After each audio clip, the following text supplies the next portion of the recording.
Welcome to my DSLR workflow for the Triangulum Galaxy. I'm going to take you through my entire workflow from start to finish, and we're going to go from something like this, which doesn't look all that great, to a final image, something like this. And I should mention that this video was originally recorded for my Deep Space course over on howtube.com. My Deep Space course now has over 100 videos that's going to teach you everything you need to know. But because I now have so much content in there, I want to start giving a few videos away for free here on YouTube. So if you enjoyed today's tutorial, I'd recommend you head over to howtube.com and check out my Deep Space course, again, which has over 100 videos that take you through everything you need to know. Without any further ado though, let's get straight to the video. For the final video here in the DSLR mini-series, we're going to edit the Triangulum Galaxy. And as you know, this is a great object if you've got enough zoom. We're going to start off again in Adobe Bridge, select all of our raw photos with Controller Command A, then we'll right click and open in Camera Raw. As always, our first thing is to increase the exposure slider just so we can see what's going on with the data. And as expected, I have the purple glow at the bottom of the frame caused by my Nikon D750's camera sensor and the fact that these were only 17 seconds long. Apparently this is before I had an auto guider, and that was probably a test photo in fact. Down here I have a photo at ISO 6400 and 35 seconds. And this appears to be the rest of my camera settings. So again, I'll choose one of the photos, increase the exposure. We still see that purple glow, which I could always fix if I took dark frames, but I didn't. And therefore we might have to get creative when we get into Photoshop or just crop it. That would of course be a lot easier. Once you've identified any problems, then the next step is to go down and increase the saturation slider all the way. We kind of have a not very pleasing color cast, so then we'll adjust the temperature and tint sliders to make it more neutral. My goal is just to get a normal grayish, maybe slightly blue color cast for the background sky, something like that. Then once the color cast looks good, we can lower the saturation back down to maybe 30 or 40. Moving on next to the detail tab down below, this is where we always go in and turn the sharpening slider from 40 to 0. That way we're not adding any grain to the photo. Color noise reduction defaults to 25, which should be good, but again, if you have a Canon camera or maybe an older Nikon, then it's possible you still might have some color noise even at 25, although that's rare. So if you need to increase the color noise a bit further, or you can even lower it a little bit if you find that your camera does a pretty good job. Because if you lower the color noise, you get more colors back until a certain point. With all that said, I'll probably lower my color noise reduction slider to about 15, and that looks good there. I have about 100 photos today, each 35 seconds long. And if we do the math, that is 100 times 35, 3,500 seconds. So that's just about an hour's worth of data. Now that I know I only have about an hour's worth of data though, I can increase the noise reduction slider to maybe 15, just so the grain isn't as bad at the end of our stacking workflow. The big thing though was turning the sharpening from 40 to 0, adding a little bit of noise reduction. That's all we need to do here. Then we'll go down to the optics tab, and if you used a telephoto lens, hopefully you can just click on use profile corrections and that'll fix the problem. If you used a telescope though, then you might want to consider taking flat frames instead, because doing it manually, trying to move the vignette, is kind of a nightmare and it never really works as you want it to. So thankfully today I did use the Tamron 150 to 600. All I have to do is click a button. There we go. Remember though, as I stress in every single video, we need to lower the distortion from 100 to 0. Otherwise we will get artifacts after stacking. All I want to do is fix the vignette, nothing else.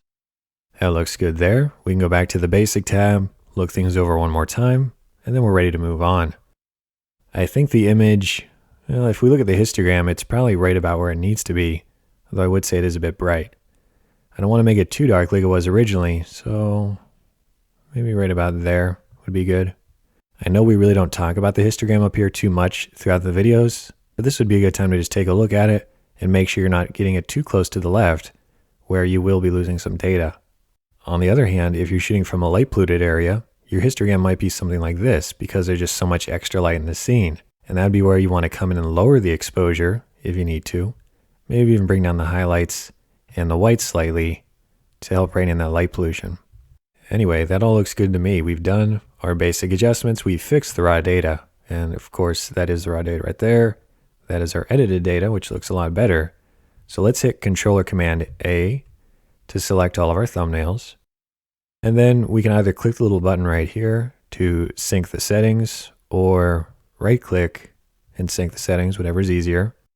Normally just hit OK, and there we go. Before we go any further, I should go through these images and make sure that there aren't any problems with them. Like, see this one here, we've got some wacky stars going on. That's probably my last photo of the night, and I was touching the camera. So what I'm going to do is mark this image for deletion. And I can go through these one by one if I wanted to, but that could take a lot of time. So really what I want you to do right now is just take a look at the first and the last photos, and normally you'll have some test shots in there. In this case, that was a test photo. But then there we go. The rest are good to go. Provided you've deleted your beginning and end photos that might not really fit in, you scroll down through here and verify they all look halfway decent, which I'm noticing a problem here. It looks like some clouds blew in while the image was being taken. Depending on your stacking software, it can help to still pull out some good data, but not necessarily screw things up. But we're not really going to have that functionality if we use Sequitur today. And we can actually see quite a few clouds blowing through in the thumbnails here. This is a long way of me saying that, unfortunately, for today's workflow, I'm actually probably going to delete a few of these photos that do have some heavy clouds, just because I don't want them interfering with the stacked data. Now, if I had some more advanced software that could handle this better, I probably wouldn't be as concerned. But as I said, we are using Sequitur today, or Starry Sky Stacker if you're on the Mac. So we're going to try to make sure the data we use is as good as possible. So that's going to get rid of the cloudy photos. I'll make sure I click on the trash can with them selected. And now we've got 16 less photos. To make things easier, because we have some images marked for deletion, we're just going to click on Done in the lower right. That'll go through and delete all those photos, clear them out of our way. And then we're going to go back, select all of our raw photos again, now that the bad photos have been deleted. And we'll go through and save them as TIFF files so we can stack them together. And before we move on, another way to check the sharpness of your stars is to go to your zoom level down here. Verify that global zoom settings is turned on. Go to maybe 400%. Somewhere in the photo where you do have some nice sharp stars. And then just use your arrow key to go down frame by frame. And see right there, these two photos are noticeably streaky. Not a good sign. And this is because these photos were taken before I had an auto guider. And that's why I'm so adamant about everybody getting an auto guider as soon as possible. Because the Sky Guider Pro, the Star Adventure, all those kind of $400 price range trackers tend to have serious issues when you're shooting above, I would say, 400 millimeters. And you're going to notice how the stars change every single frame. The best way to solve this problem is to get that auto guider. And I think you'll be surprised just how much more accurate your star tracker performs when it is under the guidance of an auto guider. If I did have the auto guider at the time, that would have also allowed me to shoot upwards of 4 or 5 minute exposures rather than just 35 seconds. And that extra light in each frame would have helped to reduce the purple glow. I realize we're getting into a lot of technical details today, but I wanted to make sure we covered this because this will be the last specific DSLR processing tutorial here in the Deep Space course. Okay, anyway, with all of your thumbnails selected, we're going to right click, save images, save images. You know the drill from here. Make sure it's file extension TIFF.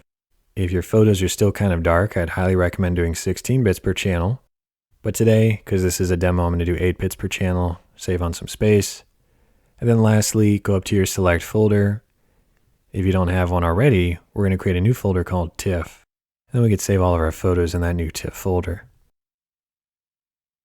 That all looks good to me. I'm going to save these and I'll pick back up with you when that's done.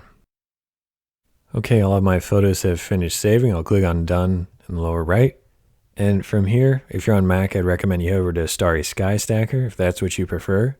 If you're on Windows, then we're going to use Sequitur today because this is just the fastest, easiest way to do things.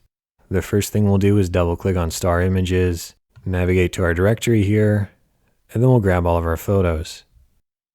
When you've got all your photos selected, then we'll click on Open. Then we move down to the output, double click on it, and this is where we're going to name your final file, which I normally call Sequitur Stack, but you can call it whatever you want. Then we'll click on Save, even though we're not actually going to save it quite yet. Finally, we move down to the bottom, and really all you have to do is change the composition, align stars, accumulation to select best pixels. This is very important because select best pixels will remove the planes, the satellites, potentially even the clouds, things like that. I normally move the radius to strict here just to be safe, and that's really all I do. I don't bother with anything else, and then I click on Start. For those that are watching this and using a Mac computer, don't forget there are separate videos for Starry Sky Stacker. I'd recommend you go watch those. That way you get filled in on how to do your stacking on the Mac software. Regardless of your stacking software, once you've got your final image, then we can bring that into Photoshop and continue on with the workflow.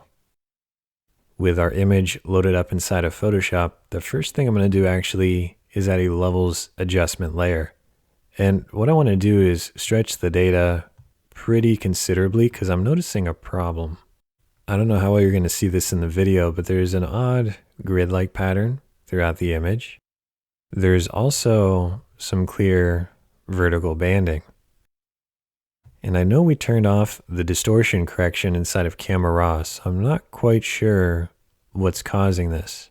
And of course, we still have the purple glow that's visible here, which was never fully corrected. Another problem I'm noticing with our stack data is that the stars are pretty badly clipped, even though they weren't necessarily in the TIFF photos. So this leads me to believe that potentially Sequitur is the cause of some of the problems we're seeing. So I guess what we'll do is run the images through Deep Sky Stacker. I'll do that on my own just to speed things up, and then we'll see how that compares to the Sequitur version. Okay, I'm back and I have my Deep Sky Stacker version compared to my Sequitur. And again, the Sequitur has this weird banding. It might be hard to see in the video, but the Deep Sky Stacker version does not seem to have the same problem, which frankly is a bit disappointing because normally Sequitur does a great job, but for whatever reason today, it screwed things up. That's good that it happened though, because it might happen to you. And now you know it's not necessarily your data that's bad, it might be the stacking software. With all that in mind, I'm going to close out of the Sequitur stack. We're not going to be using that one today. We will be using Deep Sky Stacker. And if you want to see how I did that, just check some of the other videos here in the Deep Space course where we'll go through Deep Sky Stacker in a lot of detail. Let's start off by adding a curves adjustment layer. With our new curve, I'm going to click on the hand tool right here, zoom in, and I want to make the core here a bit brighter. So I'll click and drag that up. That looks good. And then I'll make the background sky darker by clicking and dragging down. Right about there. Should do a nice job. Then I'll go back to my Adjustments tab. This time I'll add another Curves layer. And I want to fix kind of the green color cast that's still visible. There's actually a few different ways you can do this, but let's start with the free way that everybody can do, again using a new Curves layer. For this, all we're going to do is click on the black point dropper, and then find an area that should be completely black, maybe right here, and then we'll click.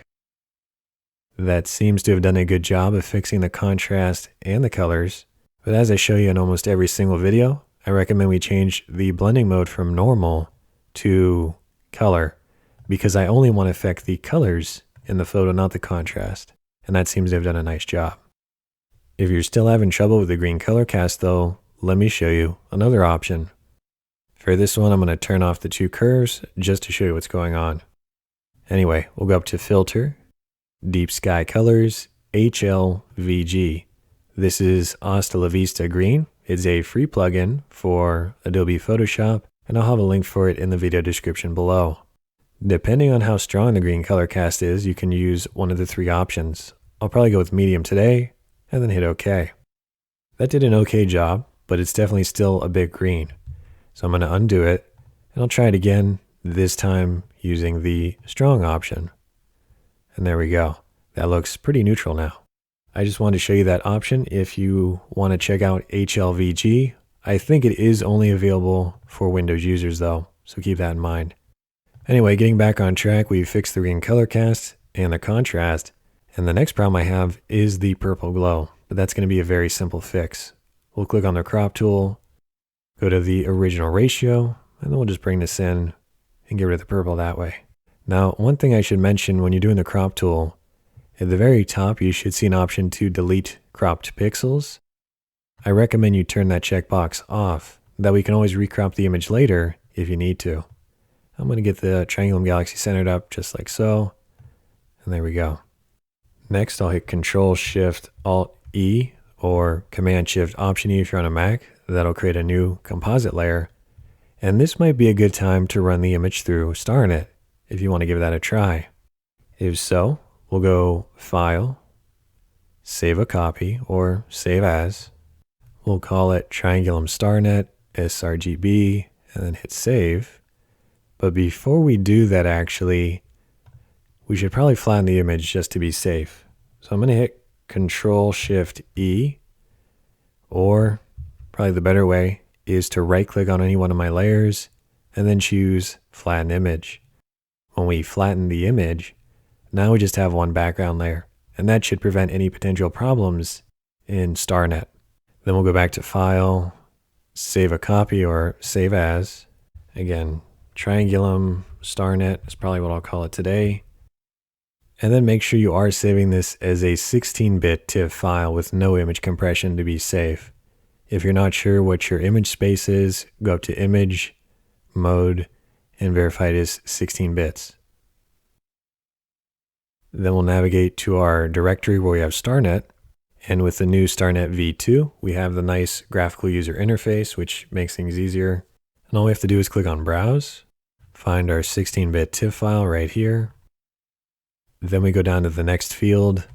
We need to change the file name to something different. We'll say After, and then click on Run. It's going to go through and remove all the stars. That was quick. We're all done here. We can close out of the command prompt window, close out of that, and then we'll load up our Triangulum StarNet After image. That looks pretty cool. And the main reason I wanted to do that was to remove the stars. That way we can see the galaxy itself. From here, we're going to right click on our background layer and duplicate it. We'll call this High Pass. With our new High Pass layer, we'll go up to Filter, Other, High Pass. The radius really just depends on your image. I normally increase it until I can see some details in the galaxy, maybe around 12 today, and then we'll hit OK. Next, we'll change the blending mode of the high pass layer from normal to either overlay, soft light, or even hard light if you want to, but usually soft light or overlay are the safe choices. I'll go with overlay today. See how I've just made the galaxy a bit more detailed? If I want to, I can always hit Control-Shift-Alt-E again, call this High Pass 2, and then go up to Filter, Other, High Pass. But this time, rather than using a value of 12, I might do something smaller, like a value of 5 or 6. And then I'll change the blending mode again from normal to maybe soft light. And if it's a bit too strong, I can always lower the opacity of the layer to around 50 or 60%. This is just one way to enhance the structure of your image.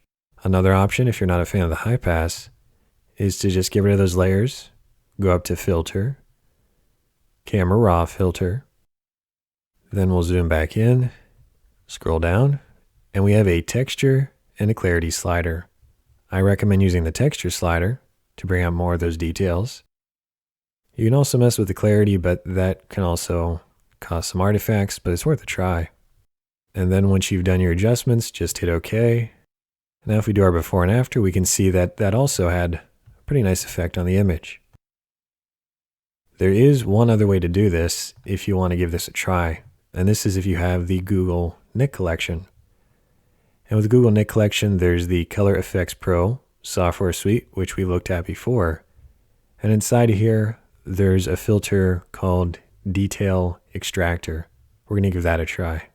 with detail extractor clicked on over on the left, we can choose from a few different radius: fine, normal, and large. I would just do the one that looks best to you. I might go with fine today.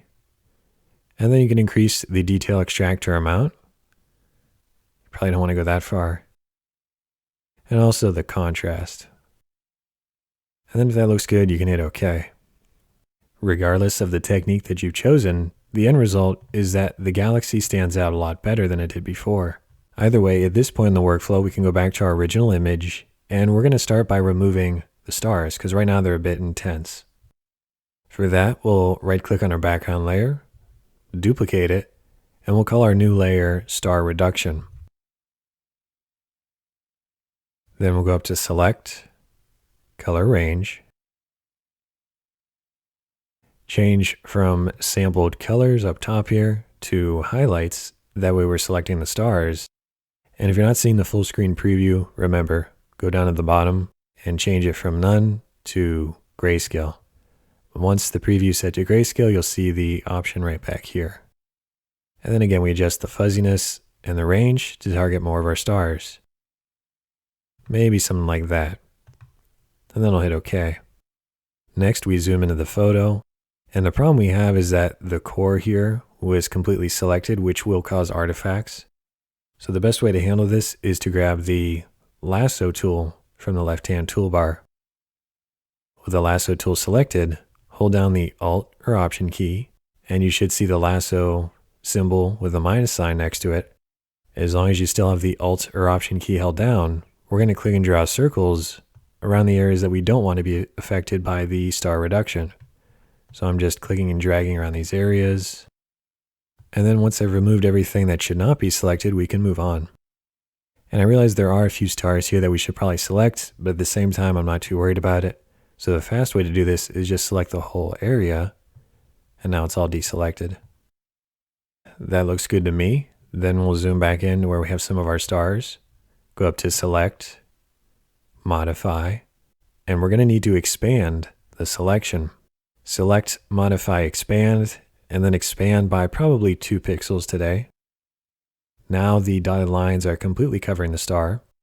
Finally, go back up to Select, Modify, and then feather the amount just a little bit, maybe 1 pixel. Okay, now we're ready to actually do the star reduction with Filter, Other, Minimum. When you click on Filter, Other, Minimum, verify that the preserve is set to roundness, and then try increasing the radius to maybe 2 pixels just to see what happens. And then we're going to click on OK. Finally, hit Controller Command D to deselect. And I'd recommend you just go over the image right now and look for any potential problems, turning on and off the visibility of the layer. Like right here, we had some cool nebula or something maybe, and it looks a bit weird after. If that's the case, I could add a layer mask to the star reduction layer, grab a black paintbrush, and then with the black paintbrush on my white layer mask, I can just remove that, and it won't be affected anymore. I'll continue to look over the image for any other potential problems. If I find an area that I didn't want to be affected, I'll just paint it out with a black paintbrush. So we can see that originally we had these really big, bright stars. Now they're significantly reduced and they're not as distracting. That's really going to help with the final image. I think that'll work, but if you find that the star reduction was just too intense, then you can always go back to your history, undo the minimum filter by clicking above it. In my case, it's almost nearly at the top by now. But I would click above the minimum, and then I'd run the filter again. Filter, Other, Minimum. This time, though, I would do a radius of maybe 1 pixel, and that should work better rather than 2. But I think today, 2 did a really nice job. If you're happy with your star reduction, we'll hit Control-Shift-Alt-E again, or Command-Shift-Option-E. Then we'll hit Controller-Command-A to select everything, Controller-Command-C to copy it, making sure, of course, that we are on a new Layer 1. With all of our data copied, we'll go up to our StarNet version here, and then paste in that data with Controller-Command-V. And to keep organized, I recommend we change this from layer 1 to star reduction. So now our star reduction layer is on top of our enhanced starless version. In order to get the best of both worlds, we're going to change the blending mode of our star reduction layer that we just added on top. Rather than using normal, which just overwrites everything, we're going to change it to lighten. And when we choose lighten, watch what happens. It's fairly subtle, but this is the star reduction image just by itself. And then this is when we add it as lighten with the detail extracted and the StarNet below. See how the galaxy comes out a lot better? And it really enhances the overall image. The big trick here is again changing the blending mode of your star reduction layer to lighten. Because if you leave it on normal, then it just kind of covers everything up. Now, if you decide that you don't like your earlier work down here, you can always, in this case, maybe delete detail extractor. And then I can instead duplicate the layer and run it through the camera raw, which I showed you. I realize I might be getting a bit confusing right now, but the whole point I'm trying to get across is that you can always go back and tweak your work if it's not up to your liking. So in this case, I added the texture and clarity. And now if I just turn on the eyeball again for the star reduction, there we go. We now have that texture and clarity peeking out from the back. And there we go. We're just about done with our workflow today. The only other issue is that the image is a bit grainy. And as I'll show you later on in the Deep Space course, you could use Topaz Denoise AI, which normally does a nice job. But today, let's keep it simple. What I'm going to do is hit Control-Shift-Alt-E to create a new layer, which we'll call Noise Reduction. And then we'll go up to Filter, Camera Raw Filter. This would also be a good time to put whatever final touches you want on the image. We'll start off by going to the Detail tab, and then increase the noise reduction as much as you feel that you need to. In my case, because I didn't have that much data, maybe a value around 20 or 25. Now that was the main reason I came in here, but I can also go back to the Basic tab, bring down the blacks to make the sky a bit darker, bring up the whites to make the galaxy stand out a bit better. I can try messing with the shadows, the highlights, the contrast, and even the exposure. What you might want to do actually is increase the exposure considerably just to verify that there are no problems hiding in the background. And when I do that, we can really see how much detail I was able to pull out of the Triangulum galaxy, even though I only had about an hour's worth of data.